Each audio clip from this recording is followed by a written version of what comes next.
Viewers का हमारे YouTube channel learn deep में स्वागत है। आज हम लोग वर्ल्ड ज्योग्राफी के नए अध्याय जिसमें जानेंगे ज्वालामुखी से रिलेटेड ज्वालामुखी क्या होता है तथा इनसे संबंधित जो भी कॉन्सेप्ट है उन सभी पर हम लोग चर्चा करेंगे तथा उससे रिलेटेड जो भी प्रश्न बन सकते हैं, एग्जाम में पूछे जा सकते हैं, उन बिंदुओं पर भी हम लोग चर्चा करेंगे। तो हम लोग जान लेते हैं ज्वालामुखी। ज्वालामुखी वह छिद्र होता है जो लावा, राख, गैस, जलवाष्प का उद्गार करता है, वही ज्वालामुखी कहलाता है। और यह जो लावा, गैस, जलवाष्प आता है वह पृथ्वी के नीचे क्रूड भाग से निकलता हुआ एक तरल पदार्थ है जो पृथ्वी पे आके जम जाता है। तो विभिन्न विभिन्न रूपों में अपना स्थान लेता है, जिन्हें हम विभिन्न विभिन्न नामों से जानते हैं। तो उन सभी को हम लोग यहाँ पे देखते हैं।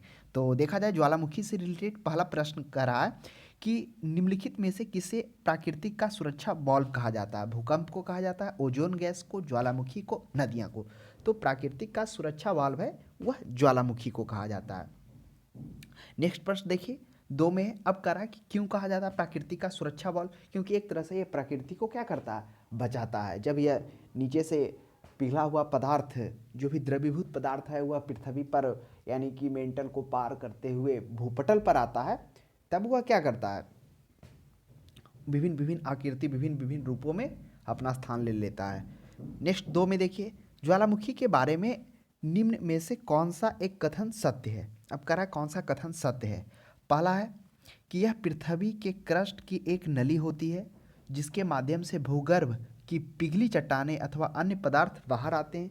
बी में कहा अक्सर इसकी नली के चारों ओर गोल कीपाकार पहाड़ी तथा पर्वतीय भाग का विस्तार होता है। सी में कहा ज्वालामुखी जागृत, सुषुप्त, शांत, मृत तीन प्रकार की वर्गीकृत किए गए उपर्युक्त सभी। तो ये सभी ज्वालामुखी के ही पार्ट हैं। पहला है कि क्या होता है, जब तरल पदार्थ, चट्टानी जो तरल पदार्थ होता है वह दुर्बलता मंडल अर्थात नीचे से क्रोड भाग से क्या होता है, निकलकर जब धरातल पर पहुंचता है, तो जब यह पदार्थ मेंटल का ऊपरी भाग, हम लोगों ने देखा था ना कि पृथ्वी का जो संरचना है किस तरह से किया गया, ऊपर का भाग जो भूपटल क्रस्ट कहलाता है 0 से 30 किलोमीटर है, फिर उस 30 से लेकर 2900 किलोमीटर तक मेंटल है और 2900 से 6350 किलोमीटर तक क्रोर है, जिसमें से बाहरी क्रोर, आंतरिक क्रोर, बाहरी मेंटल, आंतरिक मेंटल हम लोग पढ़े थे। तो जब वही जो चट्टानी पदार्थ पिघला हुआ रहता है, जब वह मेंटल के ऊपरी भाग में आता है तब वही पदार्थ मैग्मा कहलाता। और जब वह कौन, पिघला हुआ जो चट्टानी पदार्थ है जब पृथ्वी के धरातल पर आकर क्या होता है, जम जाता है, तो वह क्या कहलाता है, वह लावा कहलाता है।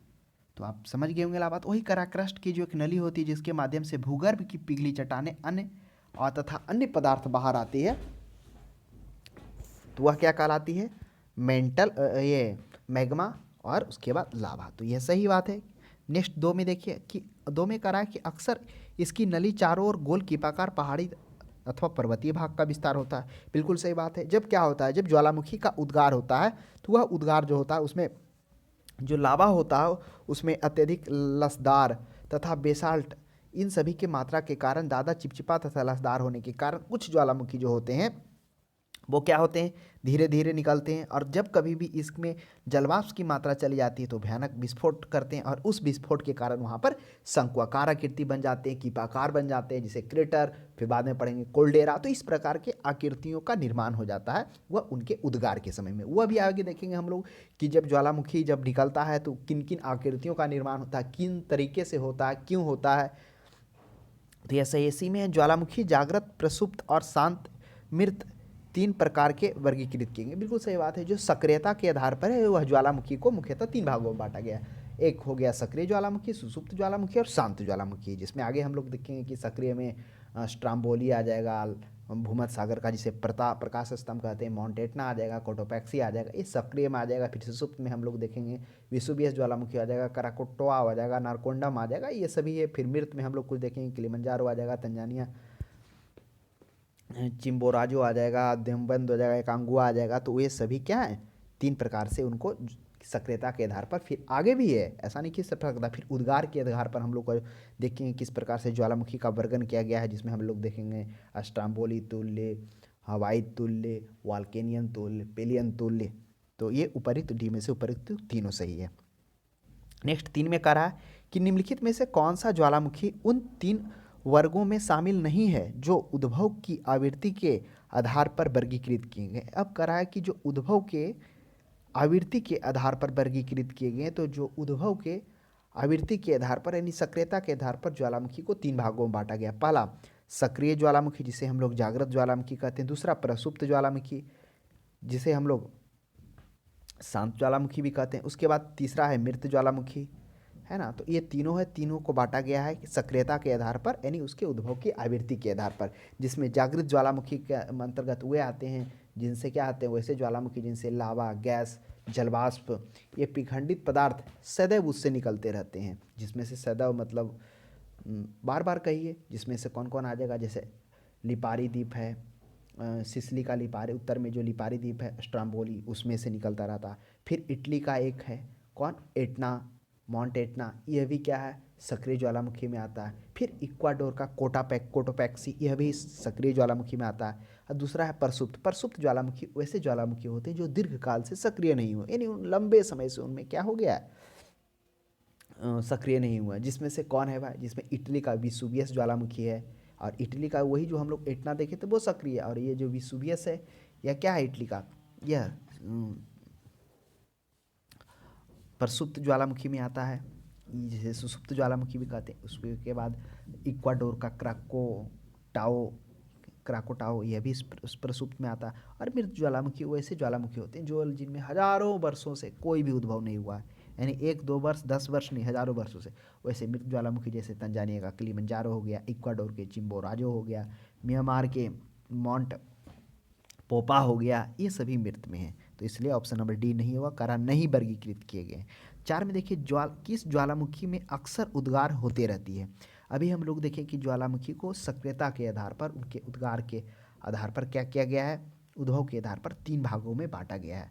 तो जिसमें से हम लोग देखा पहले सक्रिय ज्वालामुखी, फिर सुसुप्त ज्वालामुखी, और तीसरा शांत ज्वालामुखी, मृत ज्वालामुखी।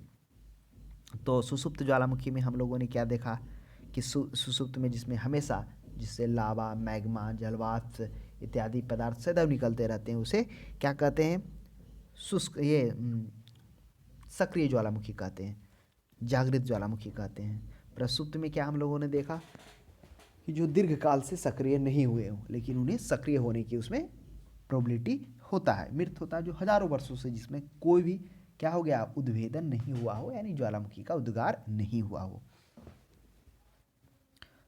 तो इसमें क्या हो जाएगा, किस ज्वालामुखी में अक्सर उद्गार होती है, तो अक्सर जो उद्गार होता है वह जागृत ज्वालामुखी में, सक्रिय ज्वालामुखी में होता है। 5 में देखेंगे किस ज्वालामुखी में ऐतिहासिक काल से उद्गार नहीं हुआ है। अभी देखिए हम लोग क्या पढ़े थे, हम लोग पढ़े थे कि 3 तरह के ज्वालामुखी होते हैं सक्रियता के आधार पर। कौन कौन था, सक्रिय ज्वालामुखी, उसके बाद सुसुप्त ज्वालामुखी और मृत ज्वालामुखी। वही सुसुप्त को प्रसुप्त भी कहते हैं, इसमें कोई, तो वही सक्रिय को जागृत है। तो जिसमें ऐतिहासिक काल से यानी लंबे समय से नहीं हुआ हो तो वह मृत हो जाएगा, क्योंकि ऐतिहासिक मतलब इसमें हजारों वर्षों से क्या हो गया, कोई भी प्रकार का उद्भेदन नहीं हुआ हो, कोई भी उद्गार नहीं हुआ हो। लेकिन जब दीर्घकाल यहाँ पे ऐतिहासिक ना रहकर दीर्घकाल रहता लिखा हुआ है यानी लंबे समय से, तो वह हो जाता प्रसुप्त ज्वालामुखी, जिसे सुसुप्त भी कहते हैं। 6 में देखिए लंबे समय तक शांत रहने के पश्चात विस्फोट होने वाला ज्वालामुखी क्या कहलाता है। अब कहा लंबे समय से शांत। अभी हम लोगों ने देखा कि सक्रियता के आधार पर जो ज्वालामुखी को है उसे 3 भागों में बांटा गया है, एक सक्रिय ज्वालामुखी, और दूसरा सुसुप्त ज्वालामुखी, और तीसरा मृत ज्वालामुखी। जिसमें लंबे समय यानी कि दीर्घकाल से तो वह सुसुप्त ज्वालामुखी हो जाएगा, और जो रहता हमेशा जागृत होते रहता वो सक्रिय ज्वालामुखी हो जाता, और जो दीर्घकाल से रहता वह मृत हो जाता। तो इस प्रश्न का सही जवाब हो जाएगा सुसुप्त ज्वालामुखी, जो लंबे समय तक शांत के पश्चात विस्फोट करता है। इसमें से कौन से आते हैं, जिसमें इटली का विसुवियस ज्वालामुखी आएगा, इंडोनेशिया का क्राकोटाओ ज्वालामुखी आएगा, अंडमान निकोबार के नारकोंडम द्वीप पर जो स्थित है ज्वालामुखी वो आएगा। उसके बाद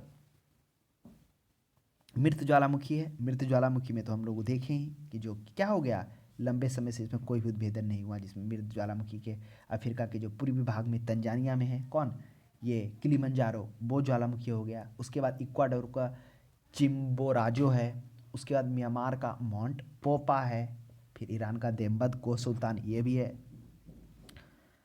तो इस प्रश्न का क्या हो जाएगा, लंबे समय तक शांत, तो सुसुप्त ज्वालामुखी। 7 में देखिए पृथ्वी पर पपड़ी अर्थ क्रस्ट की ठोस चट्टानों के नीचे जो पिघला हुआ पदार्थ है, जो कभी कभी ज्वालामुखी के उद्गार के साथ धरती के ऊपर तल पर आ जाती है, उसे क्या कहते हैं।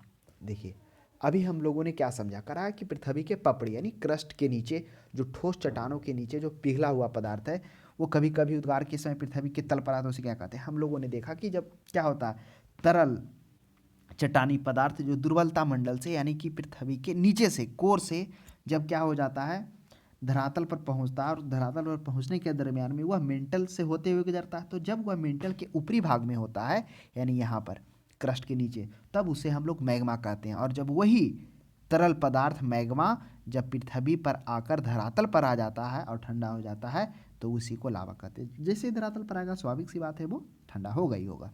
तो धरती पर ऊपरी तल पर आ जाता है उसे हम लोग क्या कहते हैं, उसे हम लोग मैग्मा कहते हैं, है ना।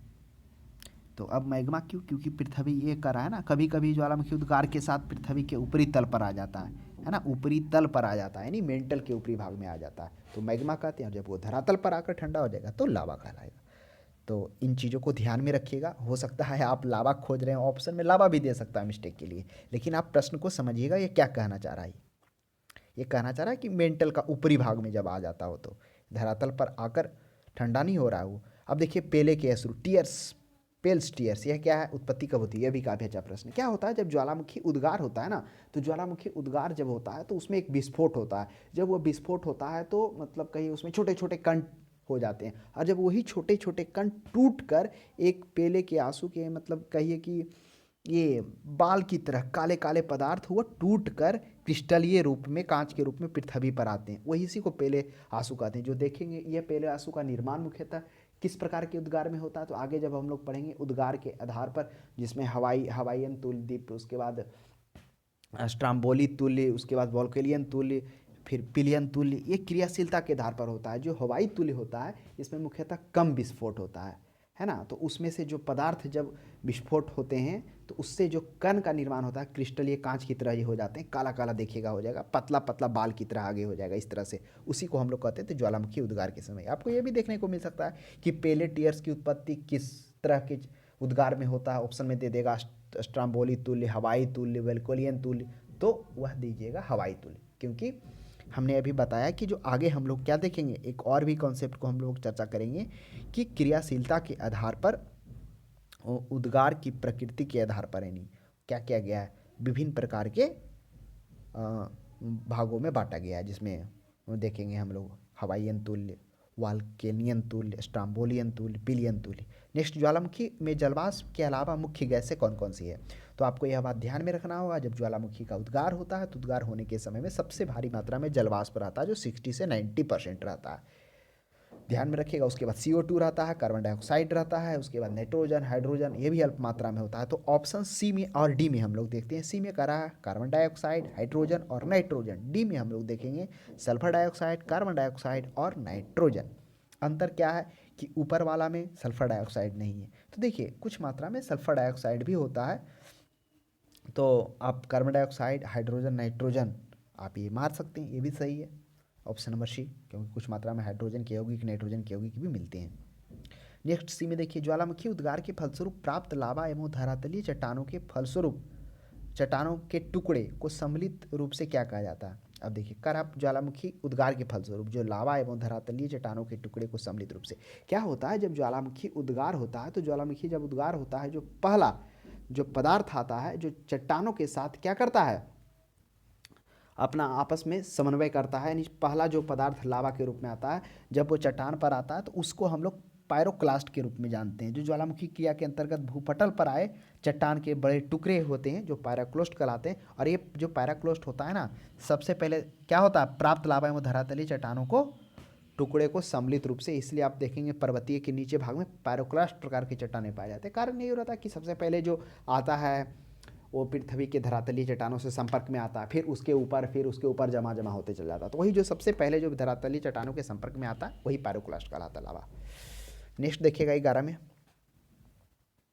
कह रहा है क्रेटर तथा काल्डेरा स्थलाकृतियां एवं निम्नलिखित में से किससे संबंधित है। यह भी काफ़ी अच्छा प्रश्न है।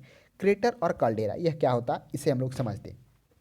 अभी हम लोगों ने देखा क्या होता है कि जब लावा उद्गार के समय बहुत तरल होता है, जब इसमें इन ज्वालामुखियों का ढाल क्या होता है, तरल होने के कारण जो ढाल जैसे यहाँ से ज्वालामुखी ऐसे निकला, तो ये ढाल क्या होता है, ये बेसाल्ट होता है। और बेसाल्ट चट्टान में थोड़ा क्या होता है, सल्फर की मात्रा ज़्यादा होती है। बेसाल्ट चिपचिपा होता है, लसदार होता है, जिसके कारण इसका ढाल थोड़ा तीव्र नहीं रहकर मंद रहता है। तो क्या होता है, किसी तरह कभी कभी निकास नली में जब लावा यहाँ से निकल रहा होता है तो निकास नली में यहाँ भीतर जब जलवाष्प पानी चला जाता है तो क्या होता है, ज्वालामुखी विस्फोट करता है। और अन्यथा इनका विस्फोट कम ही होता है। तो इनकी यह विशेषता है। तो यह जो ज्वालामुखी से जो प्राप्त यहाँ पर होता है, क्या होता है, एक प्रकार का आकृति का निर्माण होता है जब विस्फोट होता है। तो यह जो होता है नीचे धंस जाता है इस प्रकार से।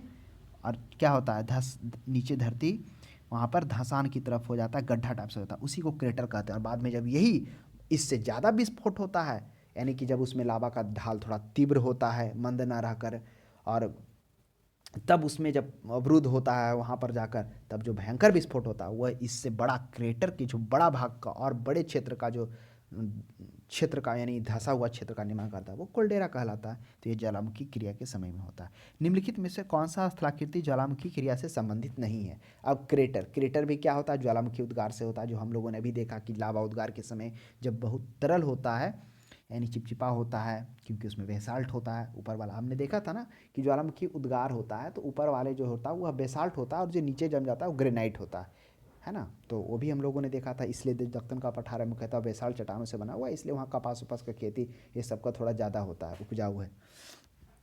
तो क्या है, तो निम्नलिखित में से कौन सा असली कीर्ति समझ, क्रेटर भी इसी से बनता है। और क्रेटर के जो जब बड़ा विस्फोट होता है तो वह क्रेटर से बड़े आकृति का निर्माण करता है, यानी जो गड्ढा होता है वो उससे बड़ा होता है, जब वो कोल्डेरा कहलाता है। और उसके बाद ग्रेसर, ग्रेसर यही होता है, यह भी क्या है, जो गर्म होता है। जैसे क्या होता है, कभी कभी विस्फोट होने से ग्लेशियर टाइप से बन जाता है, वहाँ झील टाइप से बन जाता है, लेकिन फ्योर्ड इससे संबंधित नहीं है। नेक्स्ट 3 में देखिएगा, किस स्थलाकृति का निर्माण ज्वालामुखी से नहीं होता है। अब ज्वालामुखी से नहीं होता है। अब क्या होता है, ज्वालामुखी पहले हम लोग समझते हैं क्या होता है। ज्वालामुखी दुर्बल मंडल से पिघले हुए चट्टानी पदार्थ होता है। जब वह मेंटल के ऊपरी भाग में आता है तो वह मैग्मा कहलाता है। जब वह भी भूपट्टी पर आकर क्या हो जाता है, ठंडा हो जाता है, भूपट्टी पर आकर जम जाता है तो वह लावा कहलाता है। तो लावा पठार भी वह ज्वालामुखी का निर्माण है। सी लेवल डाई क्या होता है, हम लोगों ने देखा था कि जब क्या होता है, यही लावा जो मैग्मा, लावा मैग्मा जब पृथ्वी से क्या होती है, निकलती है, तब वह क्या होता है, होती है कभी कभी क्या होता है, धरातल के अंदर ही वो जम जाती है। और वह विभिन्न रूपों में होती है। जब वह लंबवाकार रूप से धरातल के अंदर ही जम जाती है, गुंबदाकार के रूप में, तो उसे हम लोग बैकोलिथ कहे थे हम लोग। उसके बाद एक लंबवत जम जाती है जिसको हम लोग डाइक कहे थे। और यही जो लावा है वह पृथ्वी के चट्टान के समानांतर इस प्रकार से जम जाती थी, इसको सील कहे थे। तो सील एवं डाइक भी इसी का पार्ट है। उसके बाद लावा मैदान भी इसी का पार्ट है, लेकिन विसर्प इसका पार्ट नहीं है। तो 13 का सही जवाब डी हो जाएगा। नेक्स्ट देखिएगा, डाइक क्या होता है। डाइक अभी हम लोगों ने देखा ही है, जो इसका निर्माण ज्वालामुखी उद्भव के समय में होता है। जब यह उद्भव कर रहा होता है तब क्या होता है, लंबवत पृथ्वी के अंदर वह जो लावा मैग्मा है वह जम जाता है, इसी को हम लोग डाइक कहते हैं। और जब यही चट्टान के समानांतर हो जाएगा इस तरह से, तो इसको सील कहेंगे हम लोग। और उसी में से बैकोलिथ का निर्माण होगा, तो उसका भी चर्चा करते हैं। बैकोलिथ कब होगा, जब यही जो पृथ्वी के अंदर गोलाकार गुंबद के रूप में धरातल के नीचे जम जाएगा तो वह बैकोलिथ कहलाएगा। लैकोलिथ क्या कहलाएगा, लैकोलिथ क्या हो जाएगा, जब पृथ्वी के ऊपरी चट्टानों को कमज़ोर क्या होता है, जब उद्गार होता है तो वह ऊपरी चट्टानों पर दबाव डालता है। जब ऊपरी चट्टान कमज़ोर रहता है तो ऊपर की ओर गुंबदाकार हो जाता है, यानी पृथ्वी का जो चट्टान है ऊपर की ओर निकल जाता है क्षैतिज रूप में, इस तरह से गुंबदाकार आकार। उसी को हम लोग लैकोलिथ कहते हैं। एक फैकोलिथ भी होता है तो वो लहरदार आकृति होता है, इस तरह से हो जाएगा। जब पृथ्वी के अंदर जो क्या हो जाता है, वह जो लावा मैग्मा होता है जम जाता है लहरदार से, तो उसको फैकोलिथ कहते हैं। नेक्स्ट देखिए, काल्डेरा संबंधित है। काल्डेरा किससे संबंधित है, अब बताइए। ज्वालामुखी से निर्मित होता है। हमने देखा कि जब लावा उद्गार के समय बहुत तरल होता है तब इन ज्वालामुखियों को ढाल तीव्र होता है। तीव्र होने का कारण क्या है कि वह चिपचिपा लसदार होता है, इसके कारण थोड़ा तीव्र रहता है। जब उसमें कभी कभी जो ज्वालामुखी उद्गार में पानी चल जाता है, जल चला जाता है, तब ज्वालामुखी विस्फोट होता है ना। अन्यथा यह कम विस्फोट होता है। जब यही ज़्यादा विस्फोट होता है तब वहाँ पर ज़मीन क्या हो जाता है, धंस जाता है। वहाँ पर आकृति चारों बीच में खाली हो जाता है, बड़ा सा जो होता है। तो वही जो बड़े भाग का निर्माण करता है धंसा हुआ, वो होता है कोल्डेरा कहलाता है। जो जब थोड़ा छोटा होता है तो वह क्रेटर कहलाता है। तो क्रेटर का ही बड़ा रूप कोल्डेरा है, बस ये बात आप ध्यान में रखिए। 6 में, कौन सा महाद्वीप जहाँ एक भी ज्वालामुखी नहीं है। कौन सा महाद्वीप है जहाँ एक भी ज्वालामुखी नहीं है। अब देखिए अंटार्कटिका। अब जैसे ही आप पढ़ेंगे कि ज्वालामुखी का जो विश्व वितरण है, यानी विश्व वैश्विक वितरण है, उसमें से आप देखेंगे जो क्या होगा, ज्वालामुखी मेखला वितरण जिसमें परिप्रशांत महासागर आएगा, पहला दूसरा मध्य महाद्वीपीय पेटी आएगा। इस तरह से जब उसका वैश्विक वितरण ज्वालामुखी का पढ़ेंगे तो उसमें हम देखेंगे कि जो पहला परिप्रशांत महासागर जिसमें सबसे ज़्यादा भूकंप आते हैं, लगभग 2/3 भूकंप 80% भूकंप यहीं आते हैं, तो वो जो होता है उसका जो एरिया स्टार्ट होता है वही अंटार्कटिका के एयरबस जो है वहाँ पर ज्वालामुखी है तो वहीं से स्टार्ट होता है। तो एयरबस में आता है, अफ्रीका में भी आता है और यूरोप में भी यूरोप में भी आता है, क्योंकि इटली तो यूरोप में ही पड़ता है। तो जो हम लोग देखे थे कि इटली में कौन है, एटना भी है ना। तो यूरोप में 39 देश है। अफ्रीका में किलिमंजारो जो हम लोग देखे थे, यह भी अफ्रीका में ही है, पूर्वी भागों में तंजानिया के। तो ये सभी में ज्वालामुखी है, लेकिन ऑस्ट्रेलिया में कोई भी ज्वालामुखी नहीं है। प्रश्न अच्छा है, आपको एग्जाम में देखने को मिल सकता है। नेक्स्ट 17 में देखिए, अग्निवलय किसे कहते हैं, सर्किल ऑफ फायर किसे कहते हैं। ऑप्शन में है अटलांटिक परिमेखला, हिंद परिमेखला, प्रशांत परिमेखला, आर्कटिक परिमेखला। अब जब हम लोग क्या करेंगे, जब ज्वालामुखी के मेखला वितरण, मेखलाबद्ध वितरण पढ़ेंगे, यानी ज्वालामुखी का वैश्विक वितरण पढ़ेंगे कि किस तरह से इसका वितरण है, उसमें हम लोग देखेंगे पहला जो आता है परिप्रशांत महासागरीय पेटी या मेखला कहिए। तो जो परिप्रशांत महासागरीय पेटी आता है, जो उसका जो विस्तार है, उसका जो स्टार्ट होता है और कहाँ तक फैला हुआ है, उसमें आप देखेंगे कि क्या है, जो अंटार्कटिका, जो अंटार्कटिका नीचे है, अंटार्कटिका के जो माउंट एरबेस से शुरू होकर वह दक्षिण अमेरिका के एंडीज पर्वत हुआ, उत्तर अमेरिका के रॉकी पर्वत से होते हुए अलास्का और पूर्वी रूस और जापान, फिलीपींस आदि द्वीपों को होते हुए मध्य महाद्वीपीय पेटी में मिल जाता है। ये उसका क्या है, परिप्रशांत महासागरीय पेटी है। और इसी पेटी में सबसे ज़्यादा भूकंप आता है, 2/3 भाग में आता है। क्योंकि आने का कारण क्या है, यह जो विनाशात्मक प्लेट होता है ये यही परिप्रशांत महासागरीय की पेटी से जुड़ा हुआ है, तो इसलिए यहाँ पर सबसे ज़्यादा 2/3 भाग आपको देखने को मिलेगा।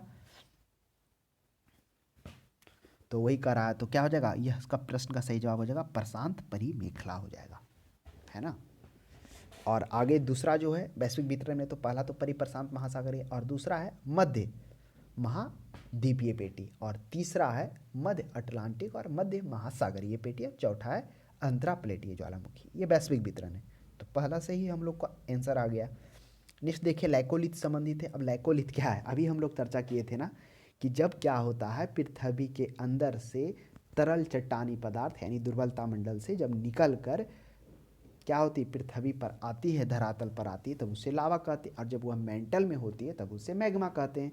तो जब वही लावा या मैग्मा पृथ्वी पर जब आ रही होती है, तब आने के क्रम में जब वह क्या हो जाती है, कभी कभी पृथ्वी के अंदर पृथ्वी के अंदर नहीं, कहीं धरातल के नीचे ही, भूपट्टी के नीचे ही वह क्या हो जाती है, जम जाती है, वहीं पर ठंडा हो जाती है। और जिसके कारण वह विभिन्न रूपों का निर्माण करती है, विभिन्न आकृतियां बनाती है। जब वह गुंबदाकार रहती है तब उसको बैकोलिथ कहते हैं, यानी इस तरह से गुंबद हो जाएगा, लेकिन वो धरातल के अंदर ही वो इस तरह से क्या हो जाएगा, शांत होकर ठोस हो जाता है, ठंडा होकर ठोस बन जाता है। और वही जब आकृति होती है, जब क्या होती है, जब लहरदार होती है धरातल के नीचे ही, तब जो आकृति का निर्माण होता है, जब ये ठोस हो जाती है तो उसको हम लोग फैकोलिथ कहते हैं। और जब लंबवत हो जाती है तो उसको डाइक कहते हैं। और जैसे इस प्रकार से हो गया, इधर से गया ये डाइक हुआ, इधर से कुछ इधर फैल गया तो इसको सील कहेंगे।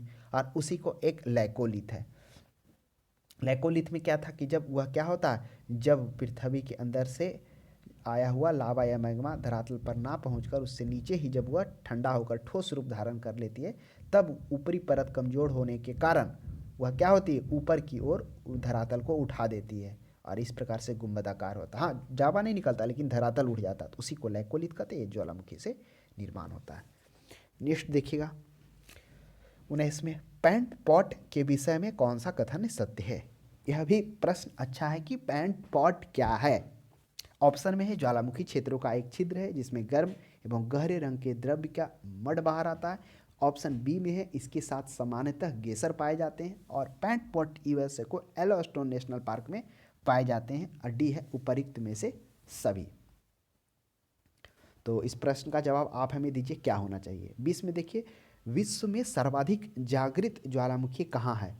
अब हम लोग को यह समझना है। अब हम लोगों ने देखा कि जो ज्वालामुखी उद्गार होता है उसका वितरण अभी हम लोगों ने देखा था सक्रियता के आधार पर है। फिर हम लोगों ने उसका वैश्विक वितरण जाना था कि इसका वैश्विक वितरण किस प्रकार से है, तो उसको 3 से 4 भागों में बांटा गया। तो वैश्विक वितरण यानी ज्वालामुखी का मेखलाबद्ध वितरण वैश्विक वितरण में पहला वितरण था परिप्रशांत महासागर, जिसमें हम लोगों ने देखा जो विनाशात्मक प्लेट के किनारे के सहारे से मिलते हुए हैं, सबसे ज़्यादा विनाशात्मक प्लेट के किनारों के सहारे मिले हुए हैं, जो विश्व के ज्वालामुखियों का 2/3 भाग यानी 80% यहीं पर ज्वालामुखी पाया जाता है। उसके बाद हम लोगों ने देखा इसका विस्तार कहाँ से, जिसमें हम लोगों ने देखा था परिप्रशांत महासागर का विस्तार है अटलांटिक के माउंट एरबेस से दक्षिणी अमेरिका के एंडीज होते हुए, उत्तरी अमेरिका के रॉकी पर्वत होते हुए, अलास्का से पूर्वी रूस हो गया, जापान हो गया, फिलीपींस हो गया आदि द्वीपों से होते हुए मध्य महाद्वीपीय पेटी में मिल जाता है। ये है परिप्रशांत महासागर का इस तरह से विस्तार। और दूसरा था क्या था, दूसरा था मध्य महाद्वीपीय पेटी है। तो प्रशांत महासागर के आसपास वैश्विक जागृत ज्वालामुखी, तो सबसे ज़्यादा जो जागृत ज्वालामुखी भी वही है परिप्रशांत महासागर में है, तो ध्यान में रखिएगा, और ज़्यादा सक्रिय ज्वालामुखी भी वही है। हाँ, दूसरा है मध्य महाद्वीपीय पेटी, तीसरा है मध्य अटलांटिक मेखला या मध्य महासागरीय कटक। 21 में देखिए विश्व के अधिकांश ज्वालामुखी घटनाएं घटित होती है कहाँ होती है, रचनात्मक प्लेट में भ्रंश के सारे विनाशात्मक प्लेट को किनारे। तो अभी हम लोगों ने देखा विश्व के जो अधिकांश ज्वालामुखी होते हैं वह परिप्रशांत महासागर में आते हैं, और जो परिप्रशांत महासागर का जो वितरण है वह विनाशात्मक प्लेटों के किनारे यानी उसी के सहारे ज्वालामुखी से मिलता है। तो ऑप्शन नंबर डी हो जाएगा, जिसके कारण विश्व के में सबसे ज़्यादा ज्वालामुखी 2/3 भाग प्रशांत महासागर के दोनों तटीय भागों, चापों, समुद्री द्वीपों के सहारे पाए जाते हैं, क्योंकि इन महासागरीय प्लेटों के सहारे ज्वालामुखी मिलते हैं। 22 में देखिए, 22 में कह रहा है कि विश्व का अधिकांश सक्रिय ज्वालामुखी पाए जाते हैं। अब कह रहा है विश्व के अधिकांश सक्रिय ज्वालामुखी। ऑप्शन इससे पहले तो हम लोगों ने देखा कि परिप्रशांत महासागर था जिसमें सबसे ज़्यादा ज्वालामुखी था तथा सक्रिय ज्वालामुखी भी ज़्यादा पर रहा था। क्या इसमें उस तरह से वैश्विक वितरण के नाम है, क्या परिप्रशांत महासागर है, तो ऑप्शन में नहीं है। मध्य महाद्वीपीय पेटी भी नहीं है जो वैश्विक वितरण है, तो इसमें ऑप्शन है कि प्राचीन पठार के क्षेत्रों में, गहन सागरीय मैदान में, नवीन मोड़दार पर्वत में, मैदानी क्षेत्रों में। यह कुछ अलग है, यानी जाना जा रहा है कि सक्रिय ज्वालामुखी कहाँ पाए जाते हैं, तो मैदानी भागों में नहीं, तो यह नवीन मोड़दार पर्वत, जो हाँ स्वाभाविक सी बात है, जहाँ पर ज्वालामुखी आएगा अधिकांश सक्रिय रहेगा तो वहाँ पर्वत पठार का निर्माण होगा ही होगा, क्योंकि वो लावा आएगा, जमेगा, निकलेगा, फिर विस्फोट करेगा, तो ये संभावना हो जाता पर्वतीय पठार रूप बनने का। तो नवीन मुड़दार पर्वत, इसी को हम लोग बलित पर्वत भी कहते हैं। बलित का मतलब होता है वो मुड़ा हुआ, पूरा मुड़ावदार होता है ना। तो कभी कभी ये भी देखा जाता है हिमालय कौन सा पर्वत है, प्रश्न ये भी देखने को मिलता है। तो ये नवीन मुड़दार पर्वत में अधिकांश सक्रिय ज्वालामुखी आपको देखने को मिलेगा, जिसे बलित पर्वत भी जाना जाता है। नेक्स्ट देखिए, प्रशांत महासागर के चारों तरफ स्थित ज्वालामुखी की पेटी क्या कहा जाता है।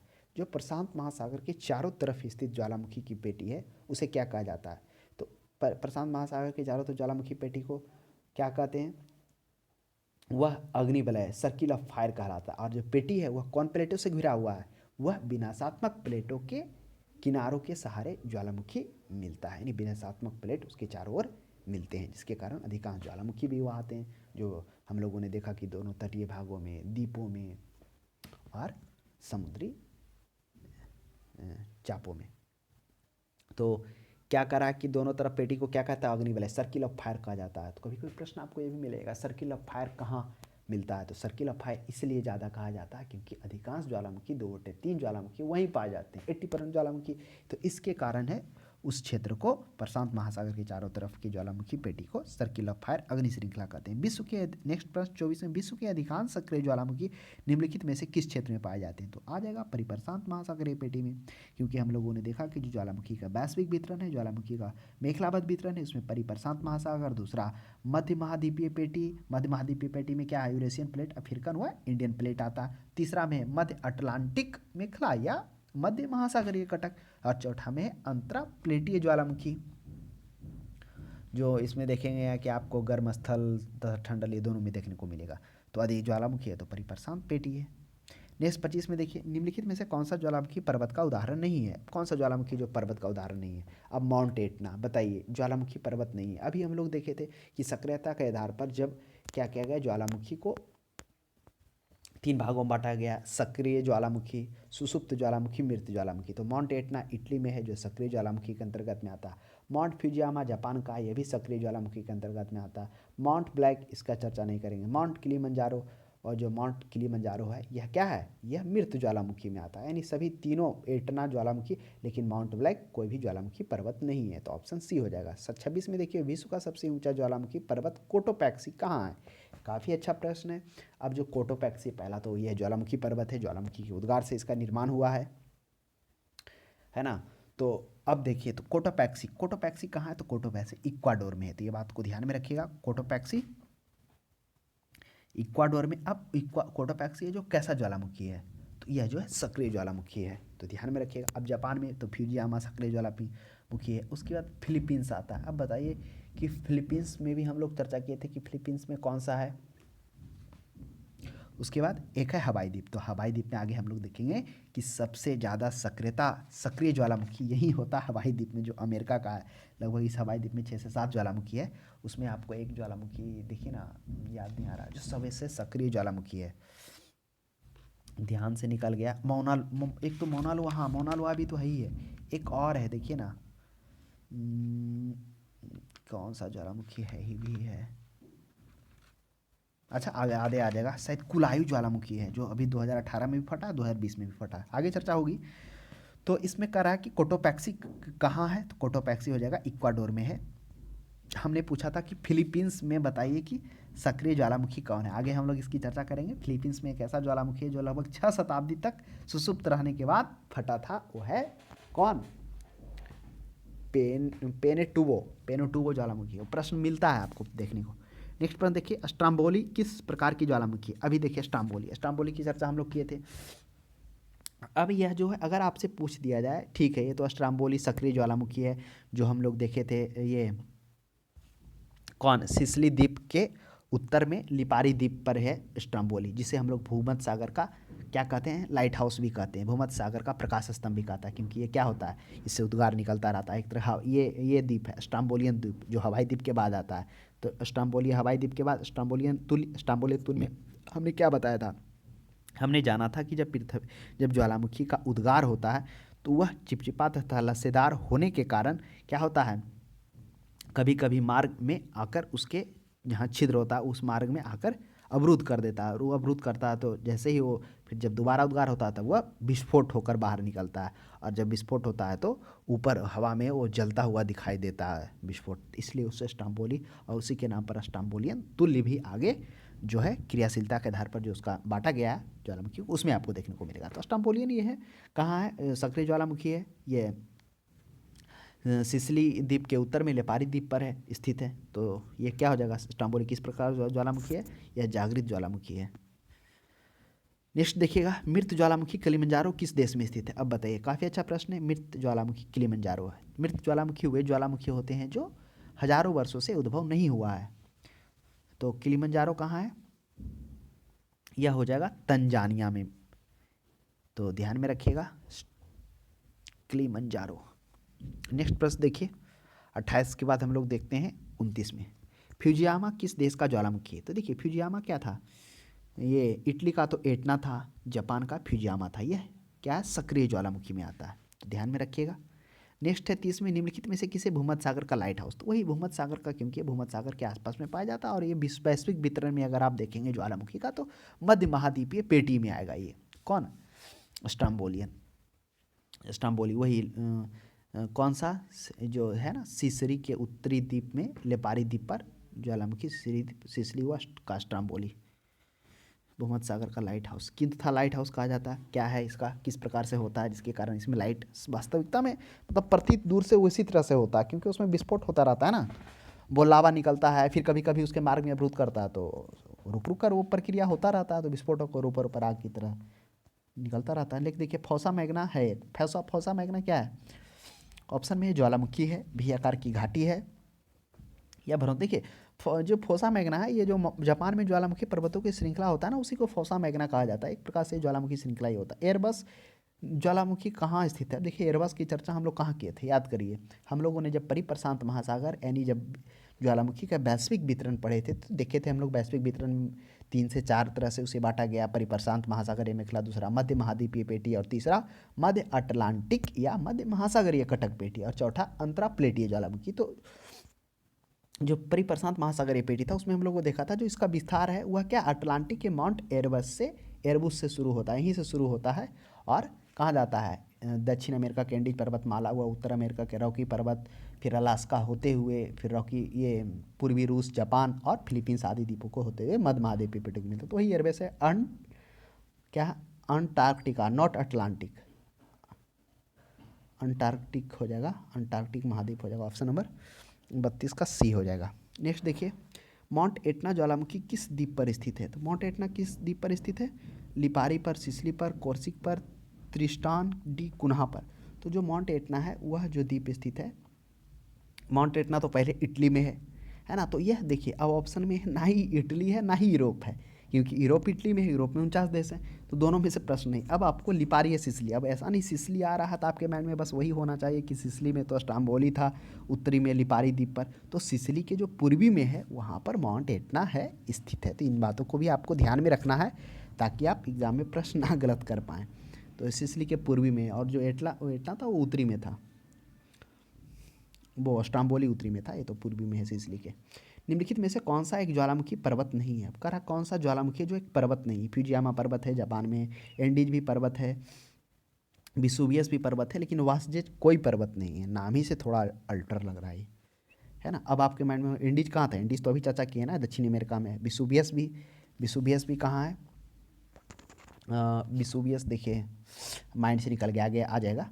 और फ्यूजियामा तो जापान में। नेक्स्ट देखिए, विसुवियस ज्वालामुखी किस देश की है? आ गया प्रश्न कि अब विसुवियस ज्वालामुखी किस देश का है? तो ओकिनिया इटली, तो ये विसुवियस इटली का ही है ना। तो इटली का दोनों दोनों है, जो विसुवियस भी है और ये विसुवियस। बस ये ध्यान रखना है कि विसुवियस है सुसुप्त ज्वालामुखी है ना। और वो जो इटली का माउंट एटना है वो सक्रिय ज्वालामुखी है, तो ये ध्यान में रखना है।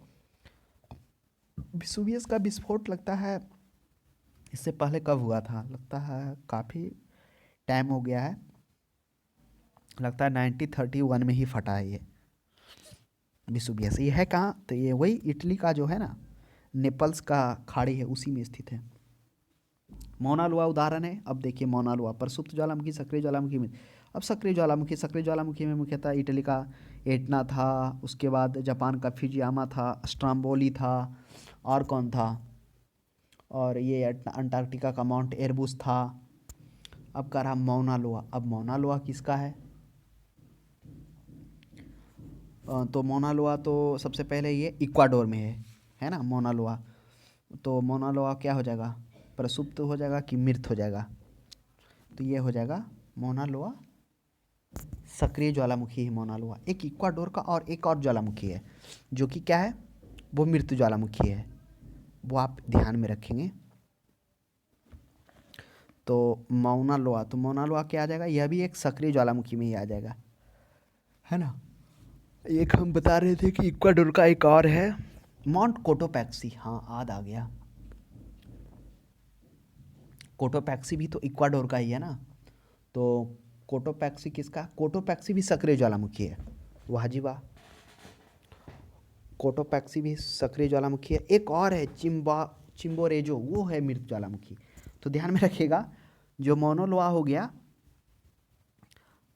यह क्या है? सक्रिय ज्वालामुखी। ये इक्वाडोर बोल दिए ना, ये इक्वाडोर नहीं कहिए। मौना लोआ जो है हवाई द्वीप में स्थित। हाँ देखिए अभी चर्चा किया था ना, ये मौना लोआ जो है हवाई द्वीप अमेरिका में अवस्थित है। वही हवाई द्वीप जिसमें 6 द्वीप हैं जिसमें से एक सबसे सक्रिय ज्वालामुखी वहाँ पाया जाता है। कौन सा? किलायू ज्वालामुखी संसार का सबसे अधिक सक्रिय है, जिसको किलायू ज्वालामुखी कहते हैं, जो 2018 में भी फटा, 2020 में फटा। तो वही हवाई द्वीप में है मौना लोआ, किलायू और 4 और है। तो ध्यान में रखिएगा, मिस्टेक से इक्वाडोर निकल गया था। इक्वाडोर में इतना ध्यान था कि एक सक्रिय ज्वालामुखी है और एक मृत ज्वालामुखी है। क्राकोटाओ ज्वालामुखी निम्नलिखित में से किस द्वीप की श्रृंखला है? अब देखिए क्राकोटाओ पापुआ न्यू गिनी के इंडोनेशिया का, तो क्राकाटाओ है इंडोनेशिया का है। यह मृत ज्वालामुखी है, सॉरी सुसुप्त ज्वालामुखी, मृत नहीं सुसुप्त ज्वालामुखी है। किसका है? इंडोनेशिया का है। तो ध्यान में रखिए क्राकोटाओ इंडोनेशिया का है।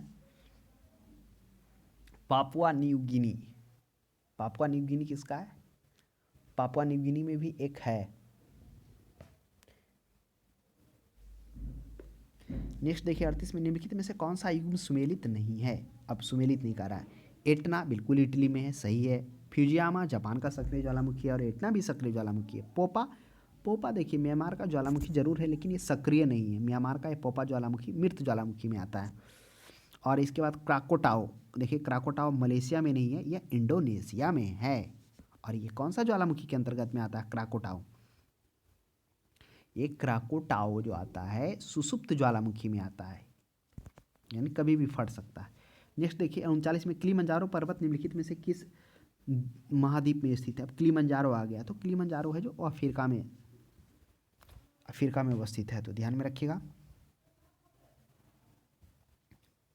39 में किलिमंजारो जो है अफ्रीका के पूर्वी भाग, वही तंजानिया में है, तो तंजानिया ऑप्शन रहता तो वो भी होता है। अफ्रीका का पूर्वी भाग तंजानिया में किलिमंजारो। अब ये किलिमंजारो है कैसा, तो यह मृत ज्वालामुखी है। एल मिस्टी ज्वालामुखी किस देश की है, तो देखिए एल मिस्टी ज्वालामुखी किस देश की है, यह भी काफ़ी अच्छा प्रश्न है।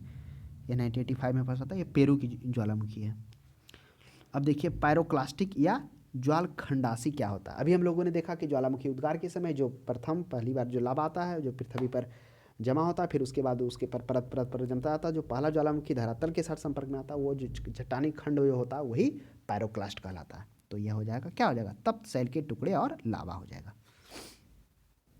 लावा अस्तर भी है, भाप विस्फोट भी है, तो लावा शैल के टुकड़े ही हो जाएगा। जिसमें हम लोग जाने थे ना कि प्राप्त लावा एवं धरातलीय चट्टानों के टुकड़े सम्मिलित होते हैं, उसी को पैरोक्लास्ट कहते हैं। 42 में देखिए फिलीपींस में कौन सा ज्वालामुखी लगभग 6 शताब्दियों तक सुप्त रहने के बाद फूटा था। यह भी अच्छा प्रश्न जिसकी चर्चा हम लोग पहले किए थे। यही वो हो माउंट पेनेटुबो। ये फिलीपींस का जो ज्वालामुखी है ना 6 शताब्दियों तक सुसुप्त रहा था, उसके बाद फटा था। और ये जब फटा था ना, लगता हुआ 1991 में फटा था 12 जून को। तो ध्यान में रखिएगा फिलीपींस का ये है माउंट पेनुटुबो।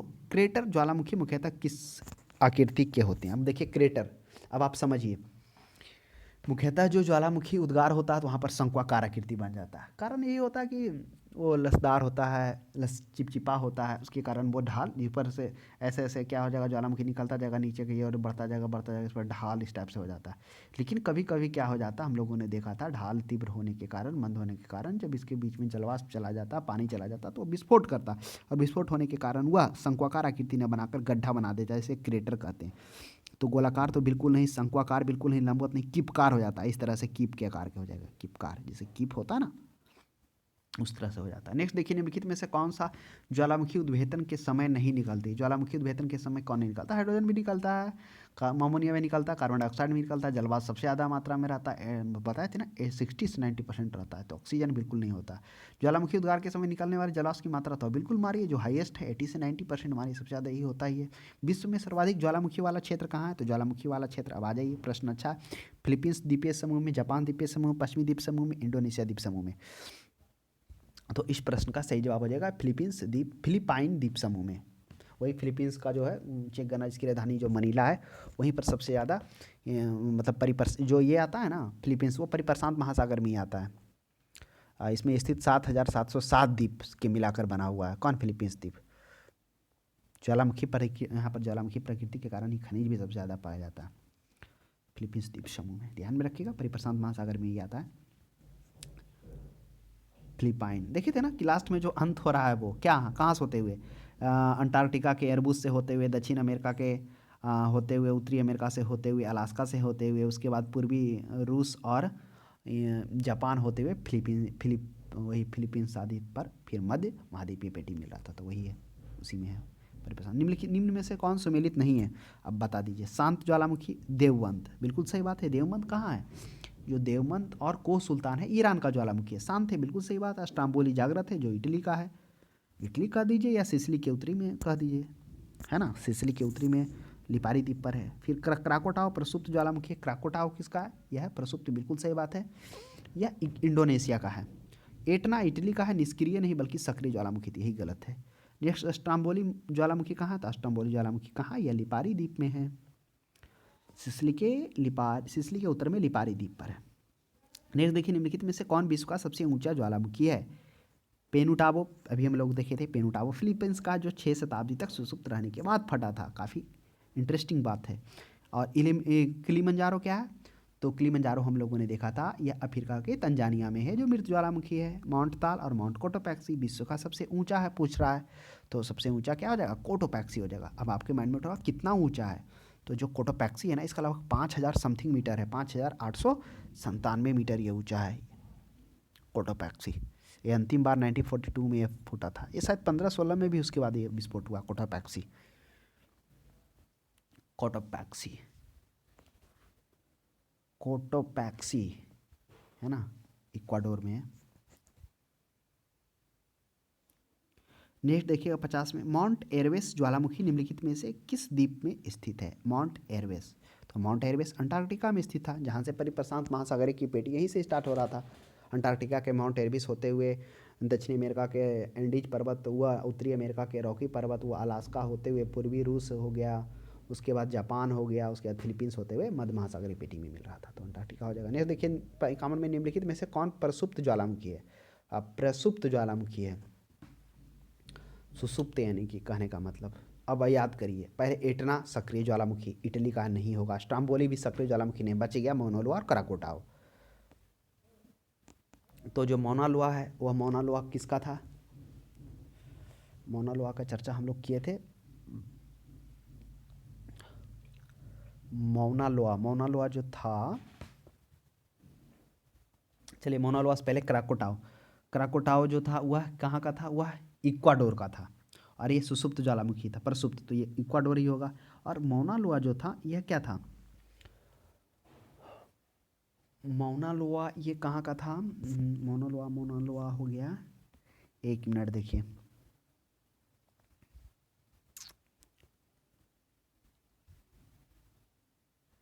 यही था ना मौना लोआ, हवाई द्वीप पर। हाँ याद आ गया, ये हवाई द्वीप पर, अमेरिका के हवाई द्वीप पर अवस्थित था, जिसमें एक और ज्वालामुखी था जो सबसे सक्रिय ज्वालामुखी था, जो कौन था, किलायू।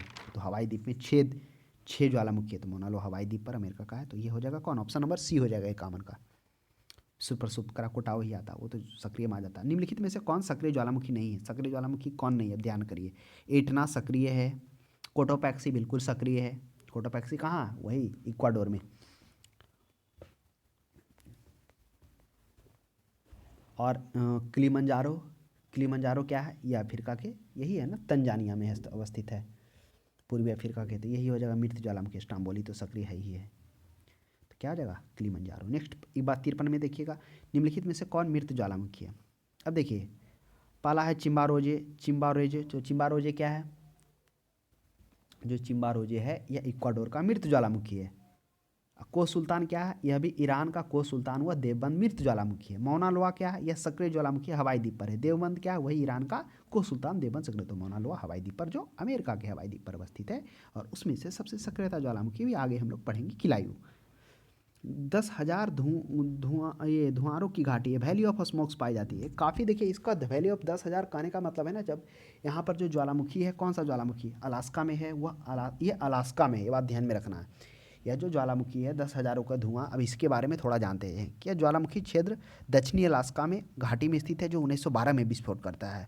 जब यह दक्षिणी अलास्का में जब विस्फोट होता है ज्वालामुखी का, तो बोला जाता है ना कि मतलब कहिए कि 6 दिन तक इसमें निकलता रहा था इससे धुआं, मतलब पूरा 29 किलोमीटर में, ये पूरा समताप मंडल में 29 किलोमीटर एरिया को ये कवर किया था, पूरा धुआं हो गया था, है ना। तो इसलिए इसे क्या कहा जाता है, 10,000 घाटी धुआं कहता है। मतलब उतना दिन तक, काफ़ी दिन तक, मतलब यहाँ पर कहिए कि 60 घंटे तक यह मतलब उसमें सुसुप्त जलता था, वो निकलता था, तो मायने रखता, पूरा धुआं हो गया था। 29 किलोमीटर कोई नॉर्मल नहीं है, इतना तक पूरा वायुमंडल और समताप मंडल में पूरा विस्फोट हुआ था, फैल गया था धुआं, इसलिए इसको 10,000 ही कहते हैं, जो अलास्का द्वीप में अवस्थित है। वह 1900, ध्यान में रखिएगा 1912 में ये हुआ था घटना, लगभग पड़ता है वही 6 जून है। विस्फोट की तीव्रता के आधार पर ज्वालामुखी के प्रकार का सही अवरोही क्रम बताइए। अब देखिए सही अवरोही क्रम बताना है, तो ये क्रियाशीलता के आधार पर है कि किसमें सबसे ज़्यादा क्रियाशीलता। तो पहला हवाईयन तुल्य, उसके बाद दूसरा स्ट्रोम्बोलियन तुल्य, वाल्केनियन तुल्य, पिलियन। देखिए हवाईयन तुल्य में क्या होता है, जब इसमें ज्वालामुखी का उद्गार होता है तो ये क्या होता है, मंद होता है, थोड़ा ढाल भी मंद होता है। तब इसमें क्या होता है, इस प्रकार के जो द्वीप होता है, इसमें कभी कभी जब जलवाष्प जाता है तो यह विस्फोट करता है। तो यह जिसका जो विस्फोट होता है हवाईयन द्वीप का, वो काफ़ी मतलब कहिए कि कभी कभी होता है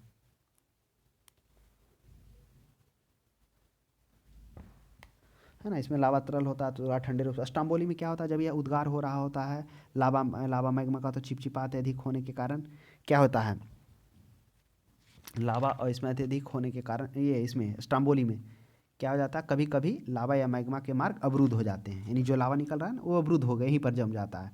तो इसके कारण वो क्या होता है, जब दोबारा उद्गार होता है तो वह विस्फोट के साथ वह अलग हो जाता है। स्ट्रोम्बोलियन तूल होता है उसमें। ये हवाई तूल में इसी में पेले, वो पेले के आसुट पियर पेल्स टीयर बनता है। फिर वाल्केलियन तूल में क्या होता है, वाल्केलियन तूल में क्या होता है, इसमें लावा और चिपचिपा और लसेदार होता है। जब यह क्या कर रहा होता है, ये छिद्र से निकल रहा होता है तो शीघ्र ही उस पर जाकर जम जाता है, क्योंकि इसमें ज़्यादा लसदार होता है तो जम जाता है, जिसके कारण गैस नीचे पूरा जम जाता है। जब वह गैस अत्यधिक जम जाने के कारण विस्फोट के साथ उसको अलग कर देता है, जो काफ़ी आवाज़ के साथ ये फटता है। वो वाल्कुलियन तुल होता है। पिलियन तुल ये अत्यंत विध्वंसकारी होता है, यह पूरा भयानक होता है। तो सबसे ज़्यादा जो होता है ना खतरनाक, है पिलियन तुल ही होता है। इसमें क्या होता है, इसमें मोटा परत जम जाता है। जैसे मोटा परत जमेगा तो जब वह अंदर से जब दोबारा उद्गार होगा तो गैस अंदर पूरा भर जाता है, तो फटेगा तो काफ़ी आवाज़ और ऊंचाई तक जाता है। तो इस प्रकार से इसका क्रम यही है, हवाई तूल, स्ट्रोम्बोलियन तूल, वाल्किलियन तूल और पिलियन तूल। तो जो और एक बात और आपको देखने को मिलेगा, जो स्ट्रोम्बोलियन तूल और पिलियन तूल है ना, ये जो वाल्किलियन तूल है स्ट्रोम्बोलियन के बाद ये तूल है, जब ये विस्फोट करता है ना, क्योंकि इसमें हमने देखा कि शीघ्र ही द्वार पर आकर जमा हो जाता है, और जब फिर अंदर जब गैस जमा हो जाता है तो विस्फोट के साथ अलग होता है। तो जो उस अलग होता है ना, तो वह जो आकृति बना लेता है ना, फूलगोभी के टाइम से हो जाता है। तो कभी कभी भी पूछा जाता है निम्नलिखित में से कौन सा आकृति है जो फूलगोभी का आकार बनाता है। तो फूलगोभी का आकार इसलिए बनता है क्योंकि वो इस तरह से जो विस्फोट करता है ना, तो एकदम पूरा स्कैटर्ड हो जाता है जम जाने के कारण। तो उस प्रकार की एक आकृति बनता है। तो इसका बी हो जाएगा ऑप्शन नंबर। अब 56 में देखिए, किस प्रकार के ज्वालामुखी सर्वाधिक विस्फोट उद्गार होता है। तो सर्वाधिक विस्फोट उद्गार तो पिलियन तुल है, तो पिलियन तुल होगा। किसमें, ये पिलियन तुल में सबसे अधिक लावा गैस युक्त होता है, जिसके कारण इसमें अत्यधिक क्या होता है, पिलियन तुल जिसमें होता लावा अधिक चिपचिपा मोलसदार होता है, और जो बीवर जो छिद्र होता है ना, उसमें मोटी परत एवं कठोर परत जम जाता है, और अगले उद्गार के समय क्या हो जाता है, गैसों की तेज गति के कारण यह विस्फोट करता है। पिलियन तुल्य। 57 में देखिए, पेलेटियर्स का संबंध किससे है, तो वो हवाई तुल्य से। जब हवाई तुल्य क्या था, हम लोगों ने देखा कि हवाई तुल्य में क्या हो रहा था, हवाई तुल्य में हम लोगों ने देखा कि यह थोड़ा चिपचिपेदार होने के कारण, हाँ, इसका जो नामकरण है वो हवाई तुल्य इसलिए रखा गया है ना, क्योंकि वो जो है ना हवाई द्वीप की ज्वालामुखी के आधार पर है, क्योंकि वहीं पर ये हवा उसी के ज्वालामुखी के आधार पर इसका नामकरण भी हवाई। तो इसमें लावा तरल होने के साथ साथ उद्गार शांत ढंग से होता है, और विखंडित क्या होता है, पदार्थ की मात्रा भी नगण्य होती है, उतना नहीं होता सबसे। तो स्टार्टिंग तो सबसे कम यही है, हवाई अंतुल्य। तो निम्नलिखित में से किस प्रकार का ज्वालामुखी का आकृति फूलगोभी के समान होता है, तो आइए वो हो जाएगा पिलियन तुल्य भी है, स्ट्रोम्बोलियन तुल्य, हवाई तुल्य। हवाई तुल्य के बाद क्या हम लोगों ने देखा था, स्ट्रोम्बोलियन तुल्य। स्ट्रोम्बोलियन तुल्य में क्या था कि कभी कभी जब लावा उद्गार में आ रहा था तब वह क्या हो रहा था, गैस के मार्ग को अवरुद्ध कर रहा था, तब वह विस्फोट के साथ अलग कर रहा था। उसके बाद वाल्कोलियन तुल में क्या था कि इसमें मोटी परत जम रहा था आकर, जो गैस को जो अगले उद्गार को अवरुद्ध करा, जिसके कारण गैस भर जाता था लंबे विस्फोट के साथ। जब ये विस्फोट होता था, ये फूलगोभी के समान यह आकृति हो जाता था इसका। तो हो जाएगा वाल्केलियन तुल्य हो जाएगा। नेक्स्ट देखिएगा 59 में निम्नलिखित में से किस प्रकार के ज्वालामुखी को पिलियन तुल्य ज्वालामुखी भी कहा जाता है। किस प्रकार के, वाल्केलियन तुल्य, विसुवियस तुल्य, स्ट्रोम्बोलियन तुल्य, हवाई तुल्य। तो किस प्रकार के ज्वालामुखी को पिलियन तुल्य ज्वालामुखी कहता है, तो देखिए इन प्रश्नों का सही जवाब हो जाएगा जो वाल्केलियन तुल्य होता है लगभग समान जो होता है ना, विसुवियस तुल्य क्या होता है। क्योंकि पहले तो हवाई तुल्य होता है, हवाई तुल्य में हम लोगों ने क्या देखा, जिसमें शांत होता है, शांत होता है, ढीला होता है, इसमें उतना तेज विस्फोट नहीं होता है, इसी में पेलेटियर्स बनता है। स्ट्रोम्बोलियन तुल्य में थोड़ा सा इसमें क्या होता है, स्ट्रोम्बोलियन तुल्य में ये कभी कभी आकर लावा या मैग्मा वो अब क्या करता है, अवरुद्ध कर देता है मार्ग को, तब वो विस्फोट होता है। उसका वाल्केलियन तुल्य इसमें क्या हो जाता है कि शीघ्र ही आकर जो लसदार और क्या होने के कारण, चिपचिपा होने के कारण शीघ्र ही आकर उसके अवरुद्ध कर देता है, और अवरुद्ध कर देने के बाद क्या हो जाता है, वो जब नेक्स्ट उद्गार आता है तो अवरुद्ध हो जाने के कारण गैसों से कि गैस के दबाव के कारण तेजी से विस्फोट होता है। इसमें फूलगोभी का भी आकृति बनता है। विसुवियंस भी वही है, इसमें अधिक गैस युक्त हो जाता है इसमें। और फिर पिलियन तुल्य जो हम लोग देखा है, इसमें मोटा परत जम जाता है, किसका? लावा का, चिपचिपा और लसदार होने के कारण, जो तीव्र गति से विस्फोट और ध्वनि के साथ विस्फोट करता है। तो इस प्रश्न का सही जवाब हो जाएगा विसुवियस तुल्य, वही होता है जो पिलियन तुल्य के समान होता है। पृथ्वी का सतह के नीचे द्रवीभूत होकर सैल बनता है। देखिए, द्रवीभूत होकर सैल कहलाता है, नीचे द्रवीभूत सैल क्या कहलाता है? बेसाल्ट कहलाता है, मैग्मा कहलाता है। तो इस प्रश्न का आप भी जवाब दे सकते हैं, क्या होना चाहिए कि द्रवीभूत जो सैल होता है लावा मैग्मा कहलाता है, क्योंकि मेंटल में जो आता है ना, जो दुर्लभ मंडल से जो द्रवीभूत सैल होता है, जब वो मेंटल में आता है तो वो मैग्मा कहलाता है। जब पृथ्वी पर आकर जो जम जाता है तो वो लावा कहलाता है। तो ही कह रहा है कि द्रवीभूत सैल, तो मैग्मा ही होगा सही जवाब। बेसाल्ट, लेकोलिथ, ये सब तो सभी ठंडा होकर ठोस बनने के बाद ही आकृति होता है तीनों।